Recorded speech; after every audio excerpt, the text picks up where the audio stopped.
বৃহত্তর এলাকার যাতায়াতের একমাত্র রাস্তায় যাতায়াতে বাধা সৃষ্টি। এই রাস্তা অতিক্রম করে যেতে হয় শিক্ষা প্রতিষ্ঠান এবং কালী মন্দিরে। জকিগঞ্জের কসকনকপুর ইউনিয়নের উত্তর গন্ডারগড় এবং দক্ষিণ গন্ডারগড় গ্রামের মধ্যবর্তী স্থানে যে রাস্তার মৌজা ৩৬, জেল নং ৯৮, খতিয়ান ১, দাগ নং ১৫১৮ এবং ১৫২২ উল্লেখিত উত্তর গন্ডারগড় গ্রামের একমাত্র যাতায়াতের রাস্তা নিয়ে দীর্ঘদিন থেকে বিরোধ সৃষ্টি হয়ে আসছে। এ বিষয় নিয়ে জানা যায় পাল্টাপাল্টি অভিযোগও রয়েছে।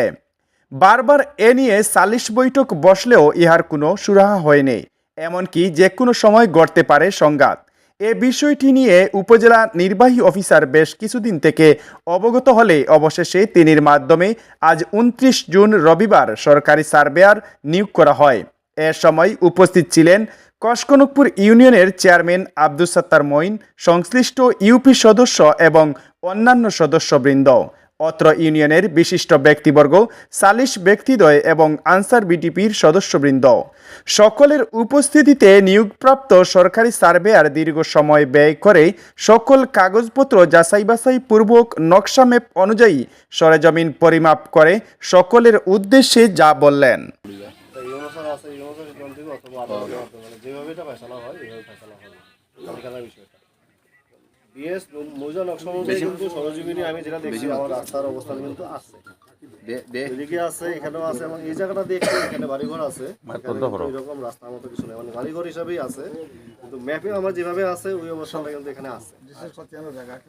আচ্ছা, আমি এটাই বলতেছি যে আমার বিএস রেকর্ড এবং বিএস নকশা অনুযায়ী সরজমিনে এখানে কিন্তু আছে, পুরো জায়গাটাই কিন্তু আমি হাইটা একবার এই মাথা থেকে ওই মাথা পর্যন্ত গেছে আসছে। মালিকানার বিষয় এখানে আমার কোনো সে নাই। মালিকানার বিষয়টা ইউনো স্যারের কাছে, যেহেতু আপনাদের দুই পক্ষেরই বিষয়, ইউনো স্যার সিদ্ধান্ত দিবে, প্লাস কোর্টে যদি মামলা থাকে তাহলে কোর্ট থেকে আদালতে যেভাবে সিদ্ধান্ত হবে সেইভাবে, এখানে আমাদের কোনো বক্তব্য নাই, ঠিক আছে। আর ইউনো স্যারের কাছে আমি আমার রিপোর্ট দিব, সরজমিনে যা পাইছি কি পাইছি এভাবে সরজমিন রেকর্ড অনুযায়ী সব লিখিত আমি রিপোর্ট দিব আর কি। এক পক্ষ বলছে সরকারি জায়গা এবং অপর পক্ষ বলছে মালিকানা জায়গা। এ নিয়ে দীর্ঘ বিরোধের অবসানের লক্ষ্যে জড়ো হয়েছেন প্রায় পুরো ইউনিয়নবাসী। তবে কি নিরসন হচ্ছে এই সৃষ্ট বিরোধের? সুগম হচ্ছে কি যাতায়াতের পথ? সরেজমিনে দেখা যায় সম্প্রতি ইউনিয়নের নির্ধারিত বরাদ্দ থেকে ওই রাস্তায় মাটি ভরাট দ্বারা উন্নয়ন কাজ করেছেন বর্তমান চেয়ারম্যান, এবং কিছুদিন আগে যে রাস্তা ওই বাড়ির লোকও ব্যবহার করেছেন, আজ তাহা বেড়া দিয়ে বন্ধ করে তারাও রয়েছেন দুর্ভোগে এবং বাড়ির আঙ্গিনার ভিতর দিয়ে বেছে নিয়েছেন ভিন্ন পথ। অতি শীঘ্রই যদি এ সমস্যার সমাধান না হয় তবে যে কোনো সময় ঘটে যেতে পারে বড় ধরনের দুর্ঘটনা।